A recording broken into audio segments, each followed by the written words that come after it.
नमस्कार सभी को। दोस्तों, दुनिया में एक ही शहर है जिसको अविनाशी कहते हैं, जिसको कहा जाता है कि सभ्यताएं आती हैं, खत्म हो जाती हैं, लेकिन वो शहर वहीं के वहीं खड़ा रहता है। पर आज वो शहर भी खड़े खड़े हिल चुका है। हम बात कर रहे हैं काशी की। काशी के सबसे महत्वपूर्ण और आध्यात्मिक केंद्र मणिकर्णिका घाट में जो हुआ है, उसकी तस्वीरें तो अब तक आपने देख ही ली होंगी। पर तस्वीरों को देख के समझ में ये नहीं आ रहा है कि ये मोदी जी की सरकार है या औरंगजेब वापस आ गया है। लोग क्या क्या कह रहे हैं कि इतने मंदिर औरंगजेब ने नहीं तोड़े होंगे जितने मोदी जी तोड़ रहे हैं, या ये गवर्नमेंट तोड़ रही है। अब ये आरोप है, इसमें कितनी सच्चाई है ये अलग चीज है, लेकिन मणिकर्णिका घाट से जो तस्वीरें आ रही हैं वो किसी भी सनातन प्रेमी या विरासत प्रेमी को विचलित कर सकती हैं। वैसे तो पूरी काशी ही अपने आप में बहुत पवित्र है, लेकिन खास तौर पे अगर हम मणिकर्णिका घाट की बात करें तो वहाँ पे माना जाता है कि वहाँ पे जलने से, वहाँ पे अंतिम क्रिया जिसकी होती है उसको सीधे मोक्ष प्राप्त होता है। लेकिन आज उसी घाट पे भारी मशीनरी और मलबे का ढेर है। फेज 2 रीडेवलपमेंट प्रोजेक्ट के नाम पे प्राचीन संरचनाओं को ढाया जा रहा है और इसको नाम दिया जा रहा है विकास का। जो इसमें बोलेगा वो विकास विरोधी हो जाएगा। लेकिन सवाल तो लोग पूछेंगे ही कि विकास की कीमत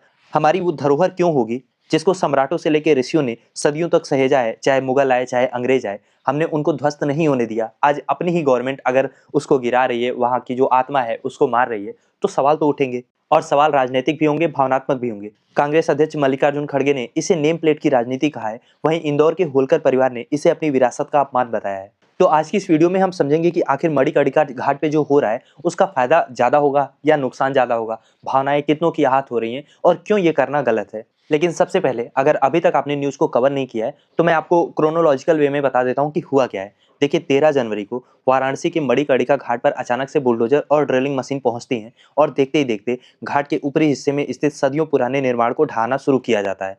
स्थानीय निवासियों और पाल समाज समिति के सदस्यों ने जब इसका विरोध किया तो उन्हें रोकने के लिए पुलिस बल तैनात किया गया। प्रदर्शनकारियों का आरोप यह है कि इस डिमोलिशन ड्राइव में उन प्राचीन मूर्तियों और शिलालेखों को नुकसान पहुंचाया गया जो 18वीं शताब्दी में लोकमाता अहिल्याबाई होलकर ने स्थापित करवाए थे। और यहाँ पे गौर करने वाली बात यह भी है कि मणिकर्णिका घाट सिर्फ एक शमशान घाट नहीं है, ये वो स्थान है जहाँ पे मणिकर्णिका कुंड, रत्नेश्वर महादेव जैसे मंदिर इतिहास की गवाही देते हैं। अब प्रशासन का तर्क ये है कि ये सारा जो एरिया है वो मणिकर्णिका कॉरिडोर का हिस्सा है, जिसे 17.56 करोड़ की लागत से बनाया जा रहा है। लेकिन जमीन पर जो लोग मौजूद थे, जो वहां पे विरोध कर रहे थे, उनका कहना है कि मशीनों ने उन मूर्तियों को, उन मंदिरों को भी खंडित कर दिया जिनकी पीढ़ियों से पूजा हो रही थी।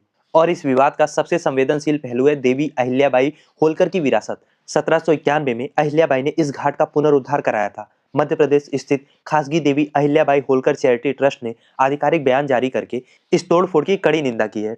ट्रस्ट का कहना है कि मणिकर्णिका घाट पर अहिल्याबाई की वो दुर्लभ मूर्ति थी जिसमें उन्हें गंगा की पूजा करते हुए दिखाया गया था। आरोप ये है कि इस मूर्ति को भी मलबे के नीचे दबा दिया गया, वो टूट चुकी है। अब यहाँ पे आप एक सेकंड के लिए रुक के ये सोचिए कि इस गवर्नमेंट की पॉलिसी क्या है, एक्चुअली ये चाहते क्या है। किसी एक पॉलिसी को अगर आप फॉलो करते, भले वो गलत होता सही होता, तो आदमी मानता कि चलो कम से कम आप में इतनी तो ईमानदारी है कि जो भी आपका विश्वास है, गलत है सही है अलग मैटर है, आप उस पर चल रहे हो। यहाँ तो पल पल में स्ट्रेटजी, विचारधारा, सोच सब कुछ बदल जा रही है। आप सोचो, चौक, स्टेशन, यहाँ तक कि शहर तक के नाम बदले गए हैं ताकि अपनी पुरानी धरोहर को बचाया जा सके। इसी नाम पे तो नाम बदले जा रहे हैं। जो नाम मुगलों ने दिया था उसको चेंज करके कोई पुराना सनातनी नाम दिया जा रहा है। लेकिन यहाँ काशी में जो सनातन का सबसे पुराना शहर है, जो उसकी आत्मा है, वहां पे तोड़फोड़ की जा रही है। क्यों? क्योंकि वहां पे आधुनिक कॉरिडोर बनाना है। तो पहले आप यही बता दीजिए कि आप सनातन बचा रहे हैं या फिर जो वेस्टर्नाइजेशन है, जो कॉरिडोर है, जो आधुनिकरण है, वही आपको करना है। और जब आधुनिकरण से इतना ही प्रेम है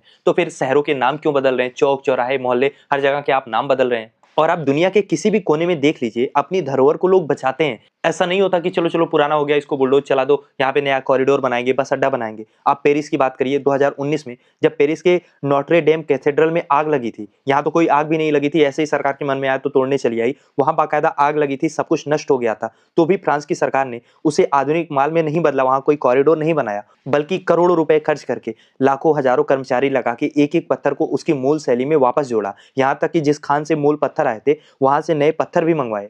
और पेरिस तो चलो दूर है, यही हमारे बगल में कंबोडिया है। वहां के अंकोर वाट मंदिर को देख लीजिए, जहां भारत खुद रेस्टोरेशन में मदद कर रहा है, पैसे दे रहा है। वहां भी एक एक ईंट को बिना पुरातत्व विभाग की अनुमति के छुआ तक नहीं जाता। तो फिर सवाल यह है कि काशी में जो दुनिया का सबसे पुराना जीवित शहर है, वहां पे ये बुलडोजर कल्चर क्यों लाया जा रहा है? क्या हम रिस्टोरेशन और रिनोवेशन के बीच का अंतर भूल चुके हैं? काशी में लोग कॉरिडोर देखने नहीं आते हैं, वो सनातन सभ्यता को महसूस करने आते हैं, उसकी आत्मा को, संसार के सबसे पुराने शहर को देखने आते हैं। वो सब आप तोड़ के अगर वहां पे बड़े-बड़े होटल खड़े कर देंगे तो टूरिज्म नहीं आएगा, क्योंकि बड़े-बड़े होटल उनके देश में हैं और आपको भी बनाना है तो आप कहीं और बनाओ। इतना बड़ा भारत है, इतने सारे शहर हैं, आप काशी के ही पीछे पड़ गए हैं। अब ऐसे भी सुंदरीकरण का क्या मतलब कि काशी काशी ना लगे? आप सोचो किसी लड़की का इतना मेकअप हो जाए कि वो लड़की ही ना लगे, तो मेकअप कितना भी अद्भुत हो, कुछ मायने रह जाते हैं उसके।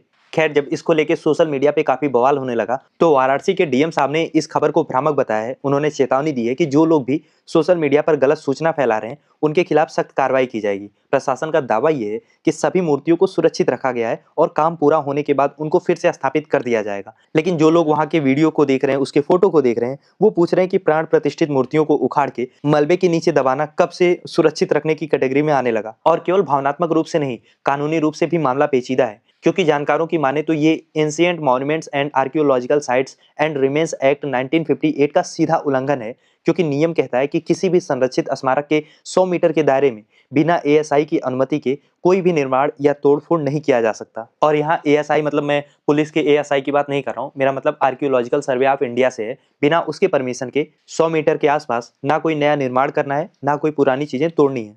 अब मणिकर्णिका घाट पर कम से कम 21 ऐसे मंदिर और स्थल हैं जिनका जिक्र पुराणों और गुप्त काल के शिलालेखों में मिलता है। इसीलिए इतिहासकार भी चिंतित है कि अगर हमने इन गलियों को, इनके घाटों को सुंदरीकरण के नाम पे इनका जो ओरिजिनल कैरेक्टर है उसको चेंज कर दिया, तो हम अपनी आने वाली पीढ़ियों के लिए केवल होटल और कंक्रीट के स्ट्रक्चर ही छोड़ के जाएंगे। काशी की आत्मा हम पहले ही निकाल चुके होंगे। अब मैं यहाँ पे प्रशासन की मंशा को गलत नहीं कह रहा हूँ, वो यहाँ पे एक टाल चिमनी और वुड प्लाजा बना रहे हैं, ऐसा उनका दावा है, ताकि प्रदूषण कम हो और सौदा जो यहाँ पे अंतिम संस्कार करते हैं उसमें भी आसानी हो।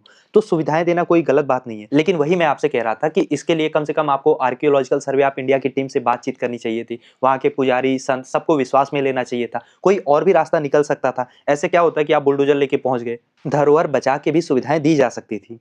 और जो हमारा धर्म है, देखिए सबसे मूल भावना क्या है कि आपका भाव कैसा है। जो हमारी सरकार है उसे समझना चाहिए कि हमारा धर्म लोगों की भावनाएं हैं, उसको हर जगह आप कॉमर्शियल करने की कोशिश मत करो। अभी हाल ही में मोदी जी ने रामायण और महाभारत को मिथोलॉजी यानी कि कहानियां बताया और कह रहे हैं कि इसको गेमिंग इंडस्ट्री में कैसे इस्तेमाल किया जा सकता है। अब आप सोचो, जब हम अपनी आस्था को सिर्फ कहानियों और पर्यटन प्रोडक्ट बना रहे हैं, तभी हम मणिकर्णिका जैसे घाट पे, ऐसे पवित्र स्थल पे भी बुलडोजर चलाने का साहस जुटा पाते हैं। एक तरफ आप जर्मन के चांसलर के साथ हनुमान जी को पतंग बना के उड़ा रहे हैं, तो ये सारी चीजें लोगों की भावनाएं भी आहत करती होंगी। और कम से कम जिन्होंने आपको कट्टर हिंदू के नाम पे वोट दिया है, उनकी भावनाओं का तो सोचिए। और काशी को जिस तरीके से बदला जा रहा है, जो उसका नया स्वरूप उभर रहा है ना, वहां पे आपको स्पिरिचुअलिटी कम और कॉमर्शियल चीजें ज्यादा नजर आएंगी। गंगा आरती को भी एक इवेंट बनाया जा रहा है, घाट को पिकनिक स्पॉट बनाया जा रहा है। और ऐसा नहीं है कि जनता अपना विरोध दिखाती नहीं है, बनारस के स्थानीय लोगों के मन में डर और गुस्सा दोनों है। 2024 के लोकसभा चुनाव में मोदी जी का कम मार्जिन से जीतना इस बात का प्रमाण है कि विकास की जो आप चकाचौंध दिखा रहे हो, उसके नीचे लोगों की नाराजगी दब नहीं गई है, वो दिखेगी, मौका आने पे वो बाहर आएगी। एक स्थानीय तीर्थ पुरोहित ने कहा कि काशी गलियों से पहचानी जाती है। जब वहां पे आप हाईवे बना रहे हैं, भगवान का घर मॉल जैसा दिख रहा है, और जब आप मणिकर्णिका जैसे घाट को पिकनिक स्पॉट बनाने की कोशिश कर रहे हो, तो आप उन हजारों परिवारों की आजीविका, उनकी पीढ़ियों पुरानी आस्था को भी प्रभावित कर रहे हैं। मणिकर्णिका घाट पे जो हो रहा है वो सिर्फ वाराणसी की समस्या नहीं है, ये पूरे भारत की सांस्कृतिक समझ का इम्तिहान है कि क्या हम विकास के नाम पर अपनी जड़ों को काटने के लिए तैयार हैं। और ऐसा नहीं है कि हम कोई विकास के बहुत बड़े विरोधी हैं, हम भी 11 साल से मोदी जी के विकास का ही वेट कर रहे हैं। ये बात बिल्कुल सही है कि आधुनिकता के बिना हम पीछे रह जाएंगे, लेकिन विरासत के बिना हम मिट जाएंगे। प्रशासन को चाहिए, सरकार को चाहिए कि वो डराने धमकाने की बजाय लोगों से बातचीत का रास्ता चुने। बातचीत तो जैसे सरकार ने बंद ही कर दिया है, प्राचीन मूर्तियों को म्यूजियम में नहीं बल्कि उनके मूल स्थान पे सम्मान के साथ रखा जाना चाहिए। खैर, आप क्या सोचते हैं इस टॉपिक को लेके, लिखिए अपनी राय कमेंट बॉक्स में। और अगर अभी तक आपने चैनल को सब्सक्राइब नहीं किया तो प्लीज चैनल को सब्सक्राइब करिए, ताकि ऐसी और भी वीडियोस हम आपके लिए ला पाएं।